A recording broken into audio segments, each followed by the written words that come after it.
In today's tutorial, I will show you how to use Zenflow Code to start building an app using AI agents. Zenflow Code offers features such as spec-driven workflows, the ability to run multiple tasks at the same time, and every workflow can have automated tests and have other agents review the generated code. In this tutorial, I will be building a finance tracking app that will allow you to track your income, expenses, and transactions. This is what the final result will look like. We will have a dashboard where we can see our income, expenses, and all of our recent transactions. To get started, we can go to this link here, download the version of Zenflow depending on your operating system. Since I'm using a Mac, I will just click this download button here. Once the download is complete, open Zenflow and it should look like this. Here there's a section for code and a section for work. We will use the code section since we're building an app. To start, click add a repo. You can connect your GitHub account if you want, but in this example, I would just select the first option. Specify the name you want for your project. I would just do financial tracking app. Click create. You should now see your repo displayed here. Now I will show you the different prompts to use to build the financial tracking app. Also, I will include a link in the description where you can find all of the prompts that I use in this tutorial. This is the first prompt I will use to start building the app. This prompt is focused on specifying the tech stack. It will also set up the scaffolding of our project to specify where the file should live. And I also mentioned the high-level design that our app should have. One last thing before we copy and paste into Zenflow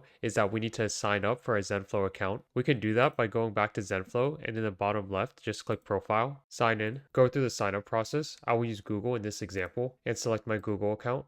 Going back to the home page, I will now paste in the prompt that I showed earlier and click start. Now Zenflow is building out the initial app and I'll resume the video once it's done. The process is now complete and we can see a summary of all the changes that were made. We can look at the actual code by going here on the left and clicking open in IDE. Looking at the package.json, we can see all the different packages that were installed. We can also run the app by just opening our terminal and typing in npm run dev. If we open this URL, we can see this is what our app looks like so far. We have a dashboard and we have a transactions and accounts page. This is the second prompt I will use to mock the API and data layer. This prompt is mainly focused on just creating mock data that we will return to the front end. Going back to Zenflow, I can just copy and paste the prompt. The prompt is now finished and we can see a summary of all the changes that were made. It created various types. It also created the mock data for our accounts and also mock transaction data. Looking at the code, we can see the mock data for our various accounts that we have, like our checking and savings account. Looking at the transaction file, we can also see the mock data that we have for our transactions. This is the next prompt I will use to create the dashboard page. It will specify which components to build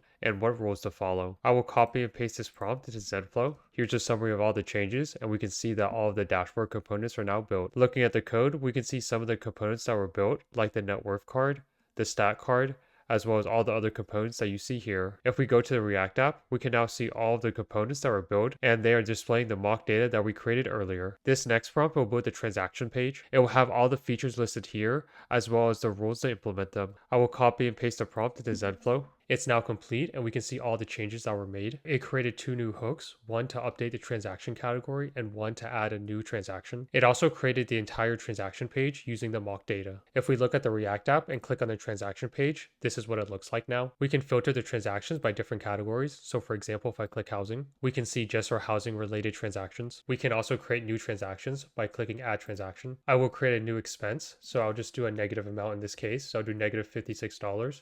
And I'll just put a merchant here and do food and dining and click save transaction. If we change the filter to do food and dining, we can now see our new transaction shows up here. This is the next prompt we will use to create the accounts page. The accounts page will show all our different accounts that we have at different banks. It will allow us to do things like manually edit our balance as well as show our net worth summary. And it will use the following rules when creating the page. I will copy and paste this prompt into Zenflow. It's now complete and these are all the changes that were made. This page will have a net worth summary showing our current net worth. It will also display an account card component, which will display information such as the bank name and how much we have in each account. It also will allow us the ability to edit the balance for each of our accounts. Looking at the React app, we can go to the accounts page. Here is the net worth summary component that shows our current net worth. And this is the account summary component that displays information for each account, such as like the name of the bank, as well as the current balance. We can also edit the balance by clicking the edit icon here and just updating the balance to whatever we need. These will be the last two prompts I will use to build a budget page and an investments page. Up until this point, I have been using one prompt to make one change at a time, but Zenflow can make multiple changes at the same time. For example, I will copy this prompt to build a budget page. One thing I need to change is I don't want this work isolated from the rest of the repo, so I'll just click repo folder instead,